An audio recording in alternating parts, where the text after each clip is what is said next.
dans 2-3 jours, sauter sur Papaman, peut-être que ça va marcher. Voilà. C'est toujours d'une C'est vrai. grande spontanéité, les rapports.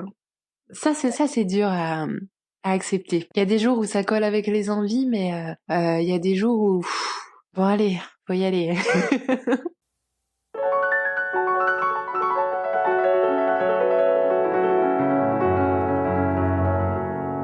Bonjour à toutes et à tous et bienvenue dans ce tout nouvel épisode de Alors c'est pour bientôt, le podcast qui donne la parole à celles et ceux pour qui l'accès à la parentalité ne se passe pas comme il se l'était imaginé. Aujourd'hui, nous prenons le chemin de la Drôme et partons à la rencontre d'une dessinatrice aussi anonyme que populaire. J'ai nommé Maman sa mère. Si vous avez d'ailleurs un compte Instagram et que vous ne la connaissez pas, je vous encourage à aller faire un petit tour sur son compte, vous ne le regretterez pas. Au menu des dessins de maternité, de postpartum et de PMA, aussi juste que décapant de vérité, et ça fait sacrément du bien. Dans ce nouvel épisode, Maman sa mère me raconte son coup de foudre pour Papaman et sa rencontre digne des plus grands films hollywoodiens. Je vous préviens, ça vaut le détour. Son diagnostic SOPK à l'âge de 15 ans et son parcours sinueux pour devenir maman de bébé Va quelques années plus tard. Elle nous parle de ce syndrome si mal compris et peu connu que celui des ovaires polykystiques, de ses fameux tests d'ovulation sans cesse positifs et de son parcours en PMA, mais aussi des pauses nécessaires pour se préserver et parfois se recentrer sur l'essentiel, ainsi que sur les professionnels non médicaux qui l'ont aidé à y voir plus clair. Elle nous raconte aussi comment un soir de juin de l'année dernière, elle a décidé de lancer ce fameux compte Instagram dont je vous parle justement pour libérer la parole autour de tous les sujets qui touchent finalement à la maternité avant et après et qui s'adressent donc à toutes les femmes. Un bel épisode avec une invitée aussi douce que pétillante, alors c'est parti,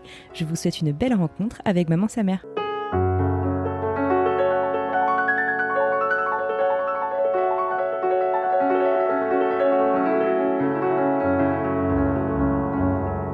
Bonjour Maman sa mère, comment vas-tu ? Bonjour, ça va très bien et toi ? Ça va super, je te remercie. Merci beaucoup d'avoir accepté mon invitation à rejoindre le podcast. D'où est-ce que tu nous parles ? Alors moi je suis dans la Drôme, dans un petit village qui s'appelle Montbrun-les-Bains, où il y a, je crois, 450 habitants, quelque chose comme ça. Sympa, d'accord, ça va être sympa la Drôme, surtout en ce moment là, cet été, ça doit être un coin plutôt charmant. Je t'ai découvert sur Instagram il y a, je ne saurais pas te dire, il y a à peu près 1 an, j'imagine, puisque tu viens de fêter les 1 an de ton compte, donc pas plus que ça. Ouais. Et en fait, on est devenus maman presque au même moment. Du coup, je crois que tes dessins ont beaucoup résonné avec moi. Et puis, j'ai découvert quelques mois plus tard que toi aussi, en fait, tu étais passée par un parcours bis, comme on dit, c'est-à-dire que voilà, ça n'a pas été aussi simple que prévu de devenir maman. Exactement. Ouais, c'est vrai que ça serait un dessin sympa à faire, tiens, d'ailleurs, ça. Un itinéraire bis. Un itinéraire pour bis. la voie vers la maternité, ouais. Un petit labyrinthe ou quelque chose comme ça, ouais. C'est ça, exactement. Il y en a pour qui c'est direct et puis il y en a pour qui c'est un petit peu plus long. Mais c'est super puisque tu y es arrivé, puisque bébé Va a rejoint ta vie, donc pareil, du coup il y a à peu près 1 an. Est-ce que tu peux m'expliquer, du coup, pour ceux qui ne connaissent pas justement, qu'est-ce que tu fais sur ton compte ? Sur mon compte Instagram, donc Maman sa mère, je dessine des petites scènes de la maternité, de la grossesse et de la parentalité. À 90%, c'est pas mignon, rose bonbon et chamallow, c'est plutôt la vraie vie, les petites galères et voilà, du type slip filet quand on sort de la maternité ou ce genre de choses. La maternité sexy, la vraie Voilà, maternité c'est ça. finalement. C'est ça, exactement. Ouais, hors des magazines glamour, très bien. Voilà, Et c'est vrai que c'est rafraîchissant. Je pense qu'on s'y retrouve toutes. Et tu fais ça avec beaucoup de talent et beaucoup d'humour aussi. Faut être honnête, on rigole quand même beaucoup sur ton compte. Merci. Donc voilà. Alors il y a quelques mois, j'avais découvert aussi donc que tu étais donc toi aussi passée par un parcours de PMA. Est-ce que tu peux me raconter un petit peu en quelques mots comment est-ce que tu as rencontré le papa de bébé Va et comment est-ce que le désir d'enfant vous est venu ? Alors, comment j'ai rencontré Papaman Papaman, Pardon. c'est pour Superman, Wonder Woman et donc Papaman. Voilà. Normal. Voilà, normal.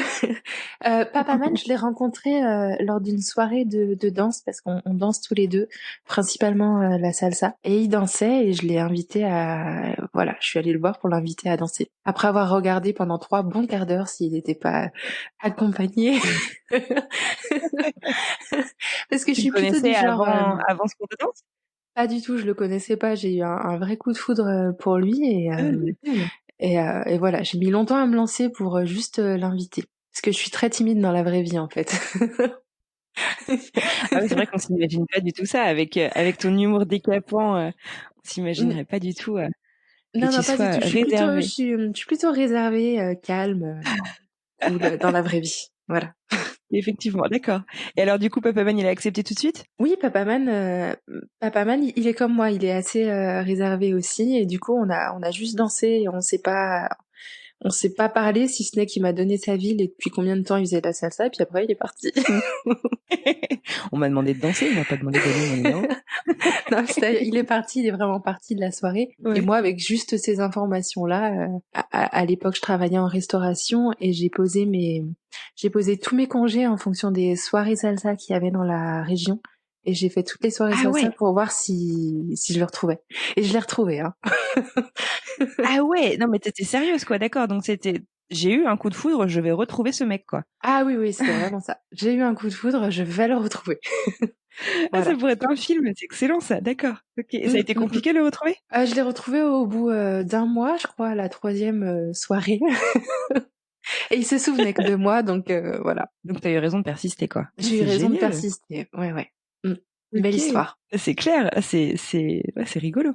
Et alors, dans l'histoire de votre couple, est-ce que, l'envie de devenir parent est venue rapidement ou pas du tout? On s'est rencontrés en 2010 et on a mis en place le projet bébé en 2013. Et vous êtes arrivés, à la conclusion que vous étiez prêts à vous lancer dans ce projet, tous les 2 à peu près au même moment? Ou c'est vrai qu'il y a quand même dans la vraie vie, Ouais. on n'est pas toujours en synchronicité, au sein du couple. Il y en a parfois Oui, un oui, oui. qui a plus Oui, de qui a peur qu'un envie autre avant ou l'autre ou l'inverse. ouais. Voilà.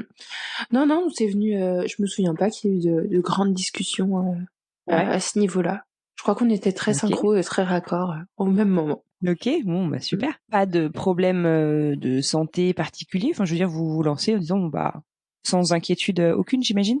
Oui, on se lance sans inquiétude et puis on se lance pas dans l'urgence, c'est-à-dire que voilà, moi j'arrête ma pilule et puis on se dit, ça marchera, quand ça marchera. Voilà, il y a pas d'urgence ou de deadline ou de Pas de stress. Ouais, ouais.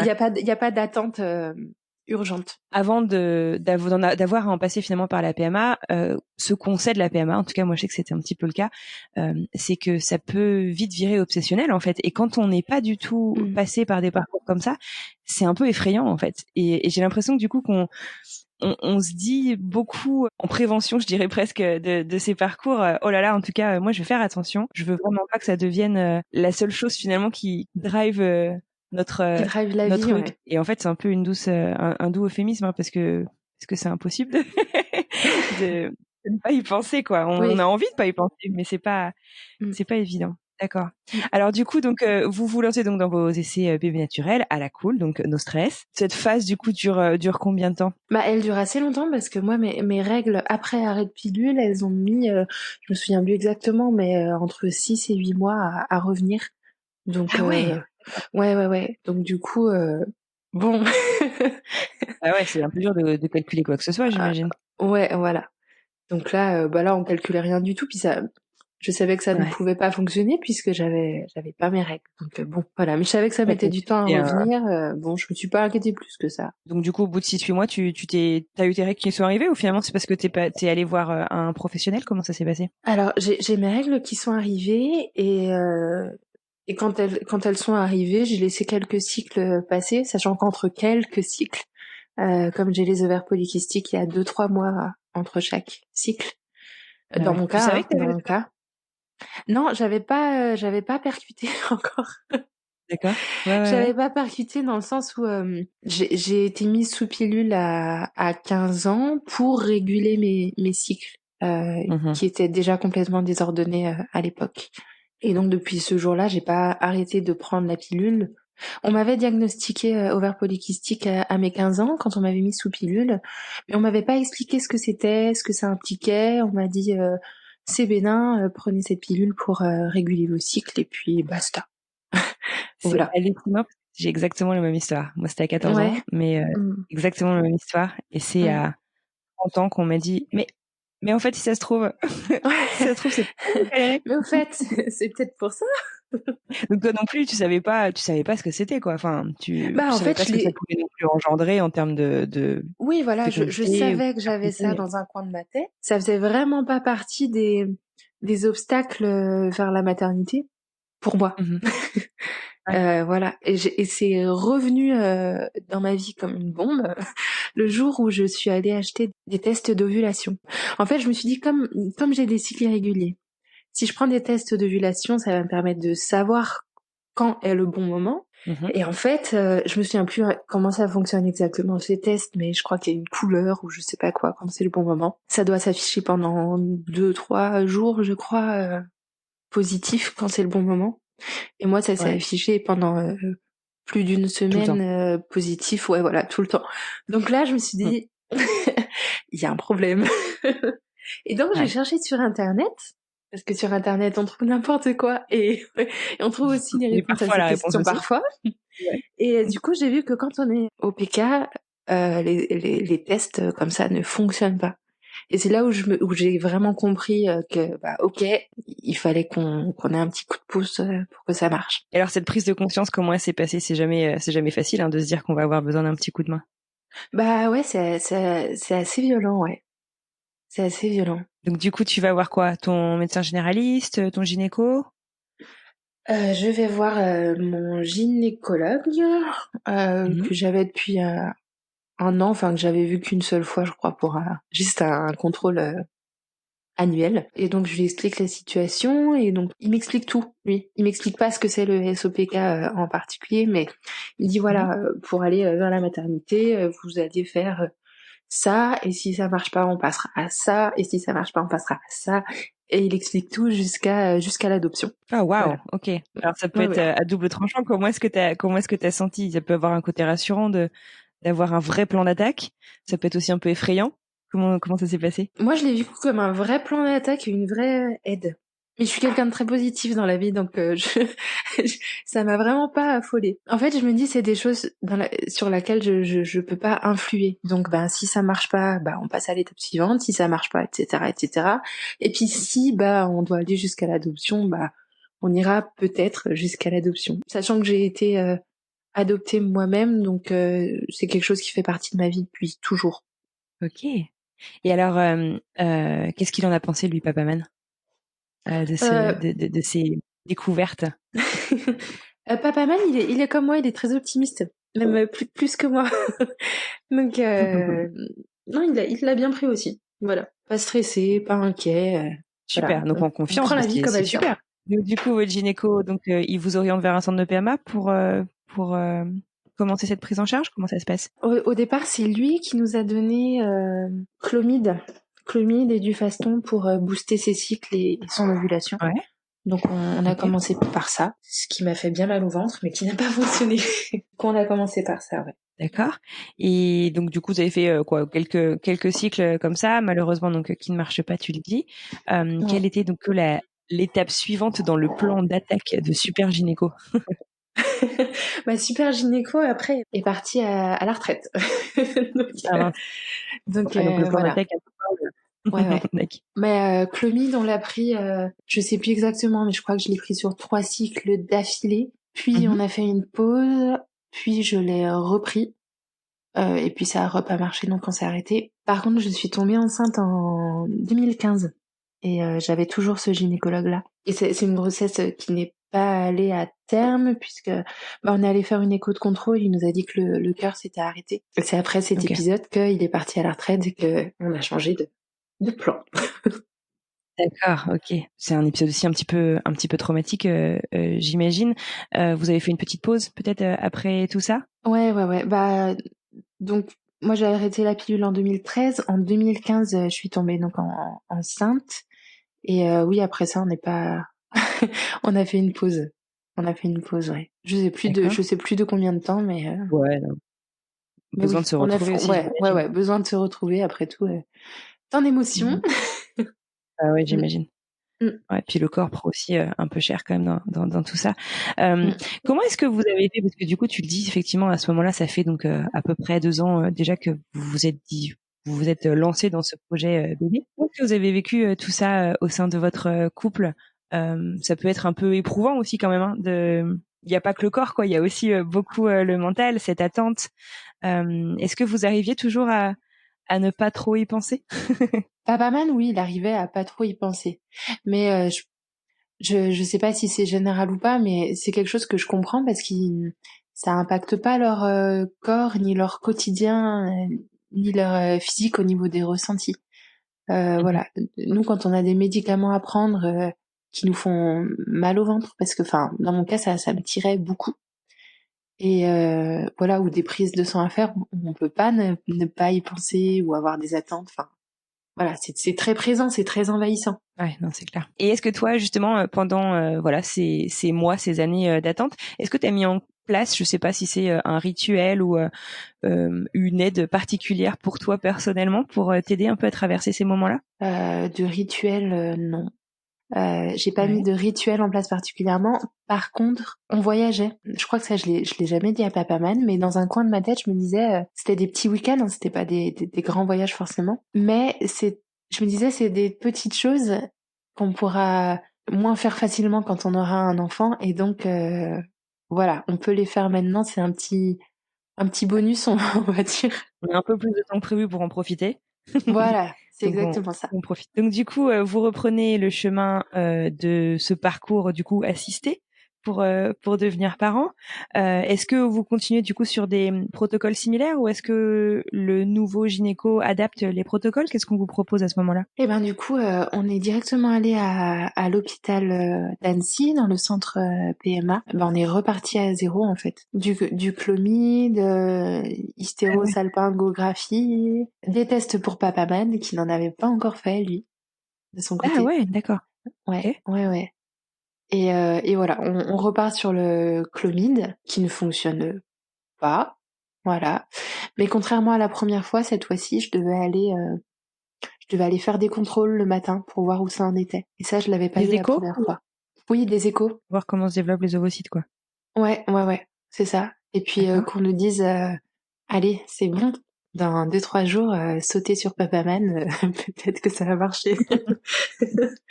Voilà. C'est toujours d'une C'est vrai. grande spontanéité, Ah oui. les rapports, hein. Ça, c'est dur à accepter. Il y a des jours où ça colle avec les envies, mais il y a des jours où, bon allez, faut y aller.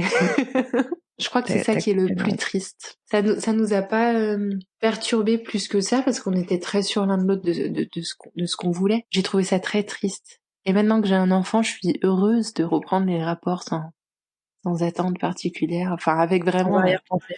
voilà, avec 300% d'envie. Ouais. Voilà. Ouais, non, mais c'est vrai que c'est pas évident et comme tu dis quoi.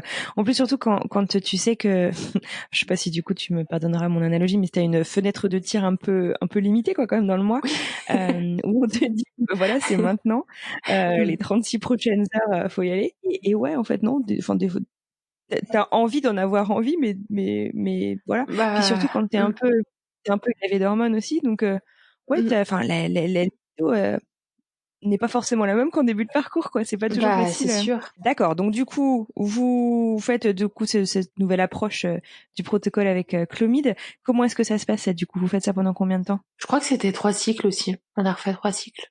Et puis ça a pas D'accord. fonctionné. On est parti dans un autre projet parce que Papa Pan en avait marre de son boulot. Moi, j'adorais ce que je faisais, mais on avait envie de voyager tous les deux. Papa Pan n'aimait plus trop son boulot. Moi, j'adorais ce que je faisais, mais j'ai quand même suivi Papa Pan parce que j'avais envie de voyager. Et donc en 2017, on est parti vivre au Burkina Faso. Ah génial. D'accord. Mm. Donc nouvelle vie. Nouvelle vie, Vous y êtes oui. resté combien de temps? Papa Pan 1 an et moi un petit peu moins d'1 an. De mémoire, parce que j'avais écouté ton histoire donc dans le podcast d'Anne-Flore. Vous avez vécu aussi un événement hyper traumatique là-bas, non? Ouais, ouais, ouais, on a vécu un attentat là-bas, c'est pour ça qu'on est revenu. Et Ah, c'est ça qui a moi un précipité. peu plus tôt que mon conjoint, ouais. Ouais, ouais, parce qu'on était parti pour y rester bien plus longtemps que ça. Ouais, du coup, c'était pas possible. Émotionnellement, je pouvais pas rester là-bas. Ni lui, Ouais. d'ailleurs. J'allais dire j'imagine, mais non, j'imagine pas parce que j'ai jamais été confrontée à ça, mais je peux tout à fait comprendre que ouais, c'est dur de se projeter quand on a le choix entre bah, se sentir plus en sécurité Ouais, ouais, ouais, ouais, c'est ou ça, c'est ça. Mm. Pourtant, on était ouais. super bien là-bas. Vraiment, C'est un pays magnifique. Les gens sont géniaux et on s'y plaisait vraiment énormément. Ça a été dur de partir de là-bas. T'avais retrouvé un boulot, toi, une fois que t'étais là-bas? J'avais retrouvé un boulot que je devais commencer le lendemain de l'attentat. Voilà, j'avais fait une période d'essai qui s'était très bien passée et je devais commencer le lendemain, ouais. Et j'ai jamais commencé. D'accord. Donc du coup, retour un peu précipité en France. Si mes calculs sont bons, du coup, là, on est en 2018 quand vous revenez ou fin 2017? Avril 2018. Et Ok. Et alors, qu'est-ce Papaman, qui se passe? bah, moi je reviens en avril 2018, Papaman revient en juillet 2018. Voilà. Et qu'est-ce qui se passe? Eh ben, moi je suis dans un état de choc post-traumatique. Je suis retournée chez mes parents parce qu'on n'avait pas d'endroit où loger. Puis j'ai trouvé un boulot dans la restauration où on travaille en famille puisque c'est une partie de ma famille qui bossait dans ce resto. Et je suis barman là-bas. Et pendant cette période-là, qui m'aide beaucoup à me reconstruire, à créer des liens, à penser à autre chose que à ce qu'on a vécu, et à attendre Papaman parce que lui, il est toujours là-bas. Pendant cette période-là, je fais de l'acupuncture avec un médecin génial qui est à Chamonix. L'acupuncture, j'en avais déjà fait, mais ça m'avait rien fait. Enfin, je veux dire, j'en avais déjà fait dans le sens d'aide De la PMA, enfin. à la voilà, d'aide à la maternité, mais j'avais rien senti de particulier dans mon corps ou comme changement ou quoi. Là, dès la première séance, j'ai senti vraiment que ça travaillait, que mes ovaires travaillaient à fond pendant la séance et après la séance. C'est fou, hein? Ouais, ouais, ouais. Et c'était assez dingue. J'ai fait trois séances comme ça. La première, j'ai bien senti. Et c'est allé décrescendo. À la fin, je chantais un peu, mais beaucoup moins. On était en juillet, et puis en août, j'ai travaillé le mois d'août aussi, papa était rentré. Bah après, on a déménagé. Juillet, août, septembre, on a déménagé, fin août, début septembre, dans la Drôme, où on est en ce moment. Et je suis tombée enceinte, naturellement. Ah, c'est fou. C'est Mm. complètement dingue. D'accord. Ouais, ouais, ouais. Une grossesse sacrément désirée qui arrive finalement, ouais, comme ça, par surprise, quoi, du coup. Enfin, vous calculiez plus à ce moment-là, si? Non, on calculait plus, non. Moi, j'avais fait l'acupuncture pour m'aider à retrouver mes cycles. Mhm. Donc j'attendais que mes cycles reviennent. Et puis j'avais déjà pris rendez-vous à la PMA de Avignon. Voilà. Et on avait déjà tous nos rendez-vous qui étaient fixés. D'accord. Ok. Mm. Génial. D'accord. Et ah ouais, donc du coup, forcément, on se dit, oh mais peut-être que l'acupuncture a sacrément aidé. Est-ce que tu sais comment ça marche? Comment est-ce qu'on te l'a expliqué? Comment ça marche? Comment ça agit vraiment sur tes ovaires, cette technique? J'en ai aucune idée. D'accord. Donc du coup, tu découvres cette grossesse Je la découvre un bon mois et demi après. parce que tu Mm. peux pas être alerté par les retards de règles du coup dans ces cas-là. Bah non. Non, non. Non, non. Du coup, ouais, je la découvre à ce moment-là. Je fais une digression dans les choses Ouais. qui m'ont aidé à tomber enceinte. Parce qu'elle est Oui. importante et on n'en parle pas assez, je pense. Il y a l'acupuncture qui m'a aidée. Enfin, forcément, je veux dire, je l'ai senti et puis, ben, Eva est là, donc beau résultat. Enfin, belle preuve en tout Ouais. cas. Et il y a une deuxième chose, et à chaque fois je dis ça, on y croit ou on n'y croit pas, et si on n'y croit pas, faut l'écouter comme une belle histoire. Il y a tout un côté spirituel slash émotionnel qui joue beaucoup, dans le sens où moi je suis allée voir quelqu'un ensuite euh, qui m'a expliqué pourquoi euh, Eva ne pouvait pas s'accrocher et venir dans mon ventre avant. Et là, on rentre dans Ah oui. des vies antérieures, etc. Mais ça faisait beaucoup sens. Voilà, ça faisait beaucoup sens. Et en fait, c'est l'attentat et le côté émotionnel qui m'ont permis de lâcher beaucoup de choses en moi, qui Ah ouais. voilà, qui ont fait que bébé va est arrivé après, finalement. D'accord. Voilà. Alors, quel type de professionnel en fait a pu t'aider dans cette découverte? Alors je sais pas comment je sais pas comment on peut appeler ça. Il y en a qui appelleront médium. mais c'est un terme qui fait un peu peur ou qui peut être peut faire un peu angoissant peur. ou voilà. Énergéticien aussi, voilà. Et puis sinon, enfin voilà, on trouve vie intérieure ou quoi. Après, je pense que c'est une profession dans laquelle on peut trouver beaucoup de gens qui font ça sans scrupules et sans réel talent. Et je pense que la meilleure des choses à faire, c'est de trouver quelqu'un par le bouche à oreille sur des forums ou quoi. C'est comme ça, toi, que t'as pu trouver cette personne? Bah, moi, cette personne, je l'ai trouvée parce elle est dans la famille de Papaman. Et je peux donner son nom, je le donne à chaque fois, mais parce elle a beaucoup de talent. Bien Et sûr. voilà. Et elle s'appelle Rémi Naissance. Vous la trouverez Ok. sur Facebook. Elle est pas sur Instagram. Mais Rémine Essence. Et elle est sur Saint-Étienne. Enfin, autour de Saint-Étienne. Super. Et alors, comment est-ce que, enfin, du coup, je suis un peu curieuse. Comment est-ce Mhm. que, comment est-ce qu'elle procède pour comprendre du coup ce qui peut bloquer, Ce qui se passe et ce qui est... ouais, Ouais, ouais. ouais, Et ben en fait, c'est une séance où on est... c'est comme une séance de relaxation. On est allongé sur le dos, sur le ventre, avec une petite musique. Et puis elle fait le tour de nous, sans rien dire, en posant ses mains sur nous parfois. Parfois non. Et ça dure comme ça. J'ai pas trop la notion du temps, mais je pense que ça dure une bonne heure. Et pendant ce temps-là, elle demande des choses, elle capte des choses et elle nous les retransmet après. Voilà ah, c'est comment ça dingue. se passe. Et donc c'est quoi? C'est un don ou c'est une formation? Enfin, comment est-ce qu'on fait pour devenir énergéticien? Tu sais? Ou tu sais peut-être pas. Je sais pas du tout. Et peut-être que le terme énergéticien est un peu parce que je crois qu'énergéticien on peut devenir énergéticien après des formations. Euh, D'accord. C'est peut-être pas le bon et mot. Ok. ouais, non, c'est pas le bon mot. Je lui demanderai quel est le bon mot pour définir ce qu'elle fait. Ça marche. Voilà.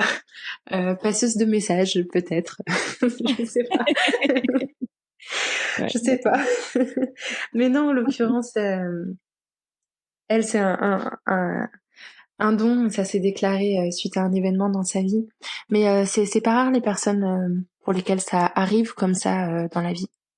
Il y a une médium, elle a le terme de vraiment médium, elle s'appelle comme ça, qui s'appelle Patricia Daré. Et elle est toujours journaliste très cartésienne, enfin voilà, très cartésienne, très je crois en ce que je vois, tout ça. Et puis ça lui est tombé dessus à la naissance de son fils, comme ça.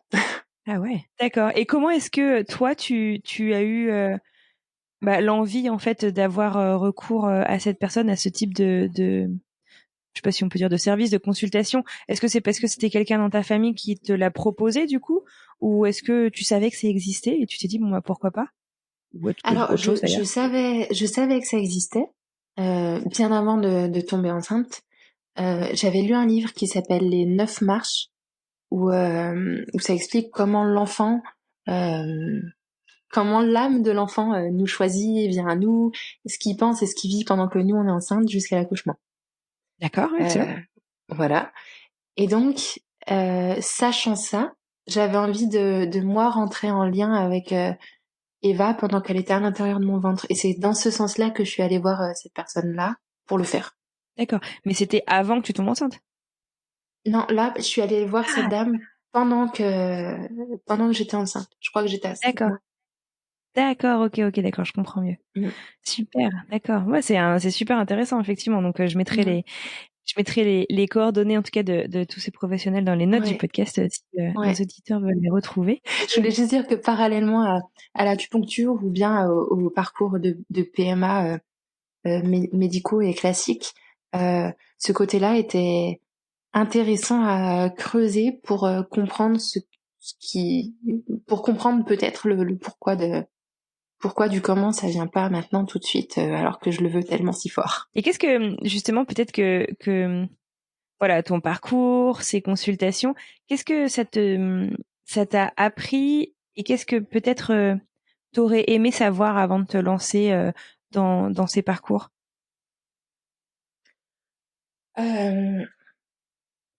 Qu'est-ce que j'aurais aimé savoir Je sais Si tu veux pas. te résumer qu'à une chose. C'est bizarre, mais j'ai envie de te répondre rien. Je savais que ça pouvait prendre beaucoup, beaucoup de temps. Je l'avais intégré inconsciemment, peut-être du fait que j'ai été adoptée, je sais pas. Ouais, non, rien. Rien. Bah, tant mieux. C'est que t'as été en confiance et que t'as eu tout ce dont t'avais besoin.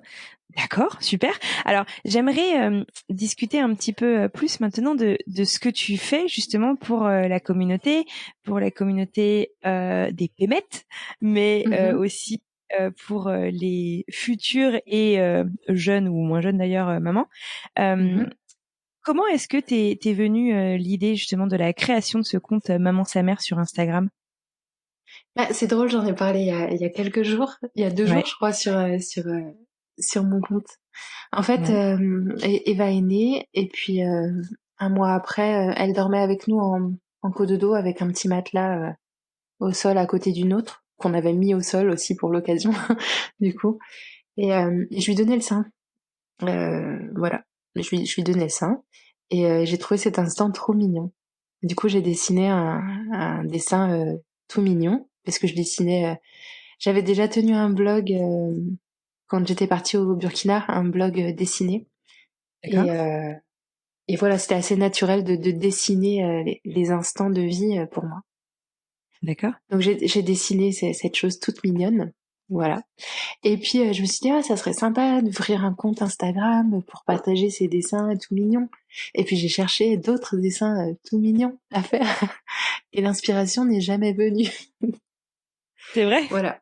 Ouais, parce que en fait ça collait pas avec ce que je vivais, même s'il y avait certains instants comme ça qui étaient très mignons et forts et pleins d'amour.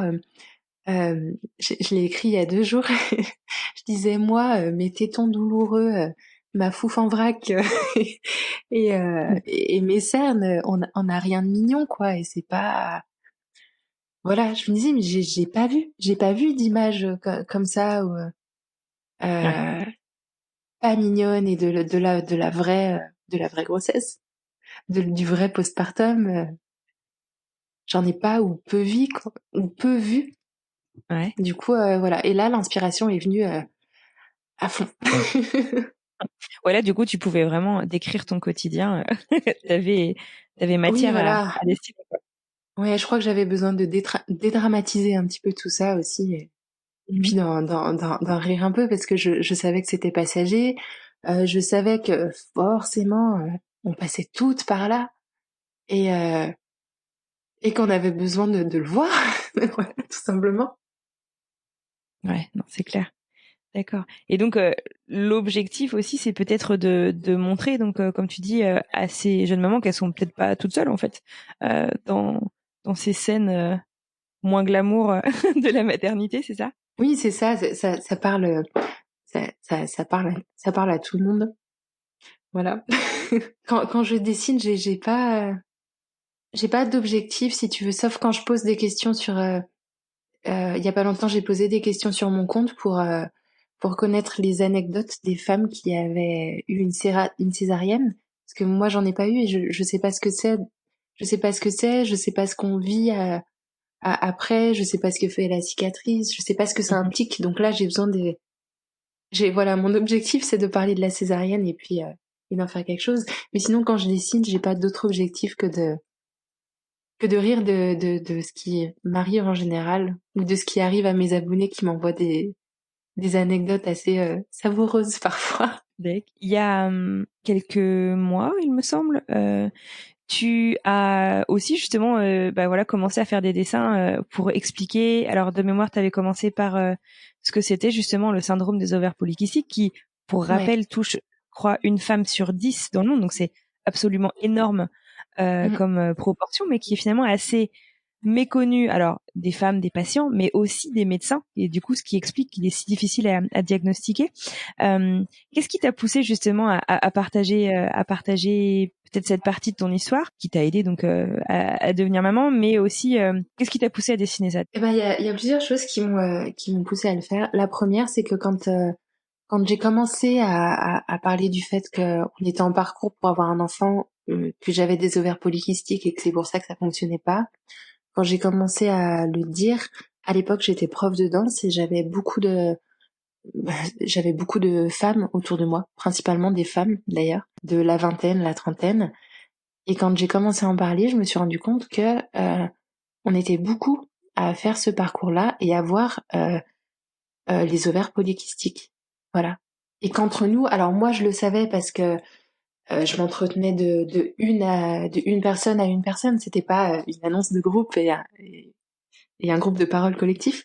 Mais je me suis dit c'est dingue que dans mon petit groupe de danse où on est quelques filles, on soit autant de filles touchées que personne le sache entre elles en fait, entre nous.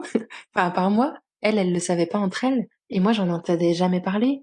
J'entendais beaucoup parler de l'endométriose et c'est formidable qu'on en parle.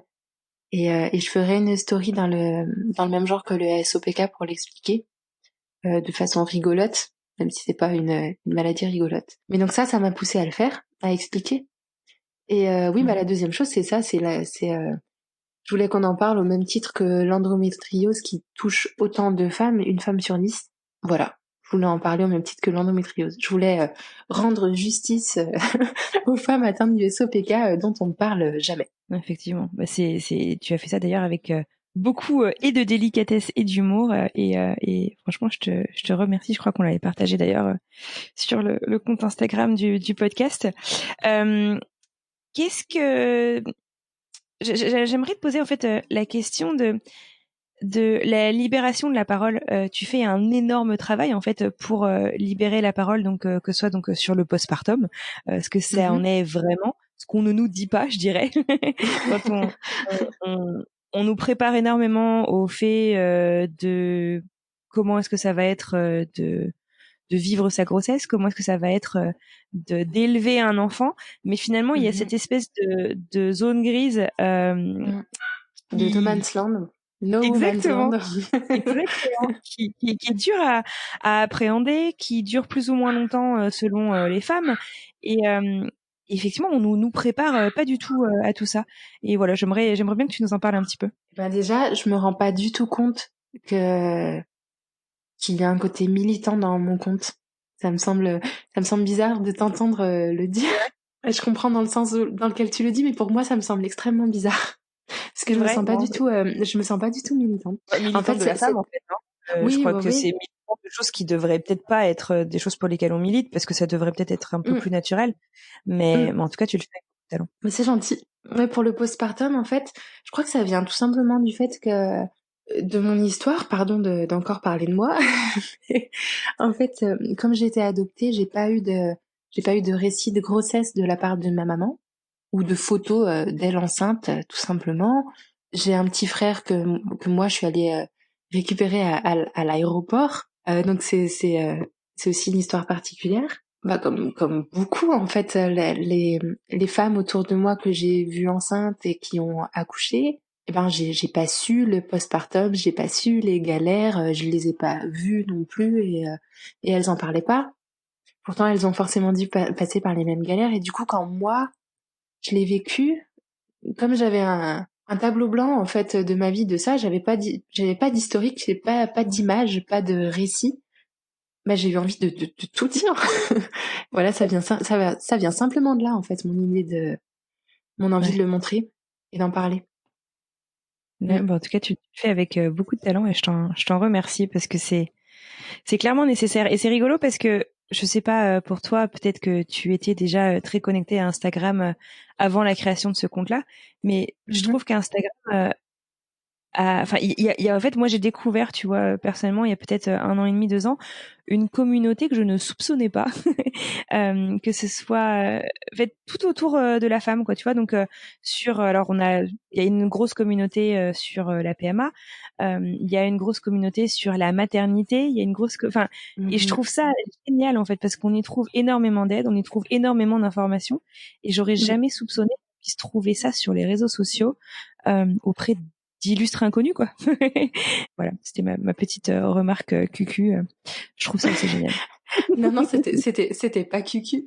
Mais, mais d'ailleurs, à chaque fois qu'on parle d'amour et de communauté et tout ça, on parle de, de cucu, où on trouve ça un peu gnangnan, mais non, mais pas du tout. Au contraire, je vais prôner l'amour et tout, mais vraiment, faudrait pas que ça soit vu comme cucu. Je savais pas qu'il y avait une aussi grande communauté aidante et soudée autour de la maternité de la femme et tout ça avant de créer ce compte Instagram. Je savais pas non plus. J'ai trouvé ça génial et je trouve encore ça génial tous les jours. J'ai découvert des comptes géniaux et qui me font rire et qui ou parfois pleurer, mais en tout cas qui me font du bien. Il y a une page qui s'appelle Je n'aime pas être enceinte. Et rien que le pseudo de la page, c'est très libérateur. Voilà. Parce qu'il y a plein de femmes qui n'aiment pas être enceintes pour tout un tas de raisons. Qui peuvent Et en avoir rêvé, mais une fois qu'elles en sont enceintes, ou d'ailleurs qui peuvent aussi ne pas en avoir rêvé, mais oui. effectivement, une Mm, fois qu'on arrive en fait à ce fameux test positif, ben tous les chemins sont pas les mêmes quoi. C'est mm, vrai que c'est assez mm.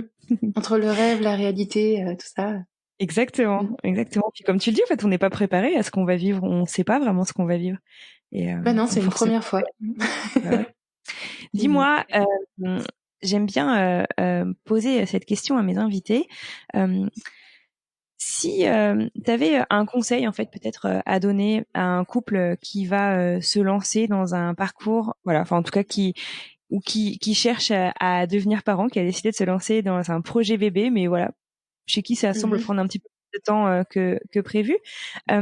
Est-ce que tu aurais, je sais pas, un petit conseil à leur donner? Il y a une petite phrase qui m'a beaucoup aidée et que j'ai pas arrêté de me dire quand j'étais au creux de la vague. Et Dieu sait qu'il y en a des creux de la vague dans un tel parcours. C'était chaque jour qui passe te rapproche de ton enfant. Et voilà, et s'accrocher à ça, peu importe le parcours et le temps. Voilà, un jour qui passe, c'est un jour en moins. Et un jour de plus près de ton enfant. C'est le seul conseil que j'ai à donner. S'accrocher à ça. Se concentrer sur l'issue en fait, et Ouais, pas forcément sur tout le chemin. Bah, c'est mm, super. ouais, Euh, pas sur le moment.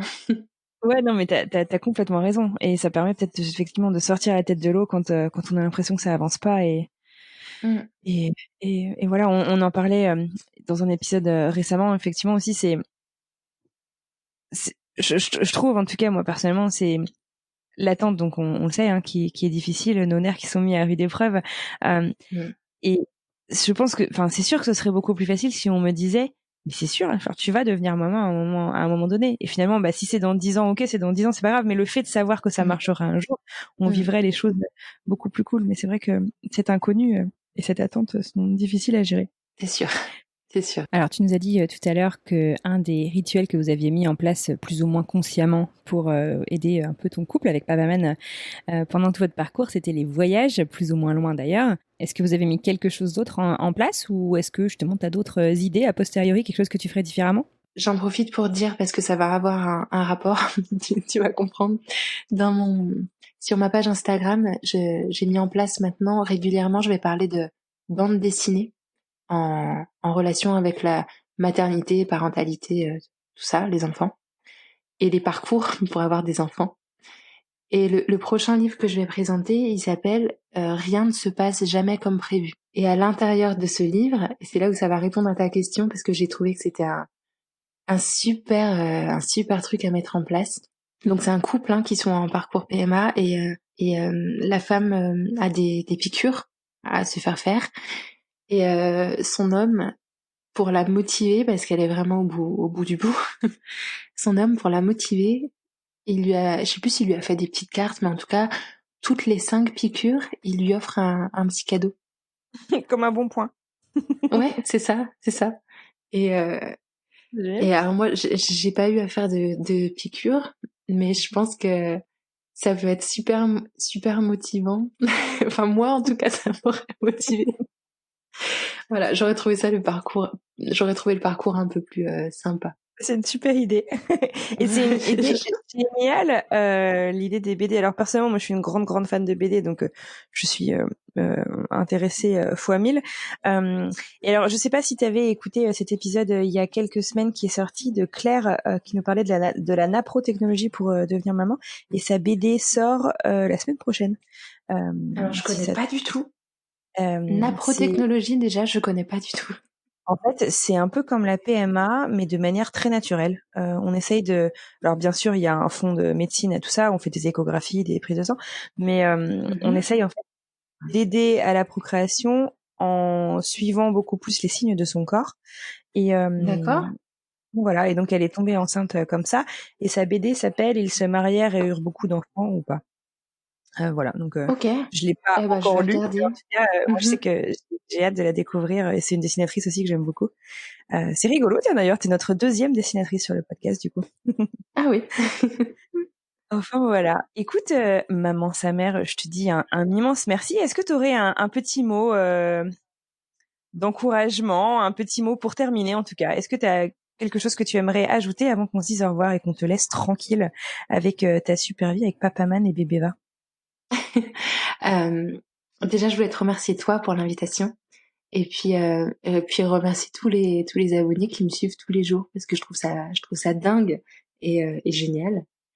Et puis, pour terminer, je dirais: «Ça va aller». À tous les parents qui sont en parcours de PMA, à tous les parents qui essayent sans parcours PMA, aux jeunes mamans qui sont en plein travail ou qui viennent d'accoucher, qui sont en plein postpartum ou peut-être en dépression, au final, Mmh. ça va aller. Ouais. Voilà. Et tu raison. À nouveau, hein, c'est se concentrer sur l'issue et tu complètement raison. Écoute, Mmh. je te dis vraiment un immense merci d'avoir, pris cette petite heure pour discuter avec moi, pour me raconter votre histoire. Je te souhaite, et ben voilà, tout plein de bonheur. On continuera de te suivre, sur, les réseaux et puis je te dis à très bientôt. Et bah, merci et je te souhaite le meilleur avec, ton podcast aussi. Et voilà, c'est la fin de ce nouvel épisode. Merci infiniment à mon invité pour son partage et merci à vous d'avoir écouté jusqu'au bout. Si vous souhaitez soutenir le podcast, parlez-en autour de vous, partagez-le avec votre entourage afin vraiment de permettre à toutes les femmes, hommes, couples qui passent par là de retrouver ces témoignages pleins d'informations, d'espoir et de bienveillance. Sinon, rendez-vous sur Apple Podcast pour donner 5 étoiles au podcast et lui laisser un petit message afin de nous aider à gagner en visibilité. Si vous souhaitez venir débattre, poser des questions à propos du dernier épisode avec la communauté, rejoignez-nous sur Instagram @alors-c'est-pour-bientôt-podcast et pour témoigner, direction le site internet alors-c'est-pour-bientôt-podcast.com.